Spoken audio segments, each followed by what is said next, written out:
Don't count sheep. Count on this instead. Here's something gentle but powerful. First, place your phone away, out of reach, out of sight. Now, bring your attention to the sound of your breath, in and out through your nose. Listen to it, like waves arriving and leaving. Don't force anything, just notice. Be there with it. This is called intentional listening, a way to anchor the mind, to soothe the nervous system, to slow the waves of thought.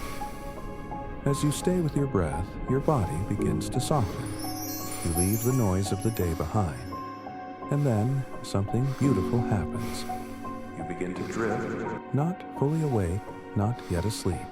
The space between dusk and twilight. This is where you plant the seed. Now, paint your next day. Imagine it. A day of hope, of clarity, of small joys. A walk in fresh morning air. A moment of peace no one can take from you. A problem solved, an adventure begun. And feel it as if it's already real. This is rest. This is vision.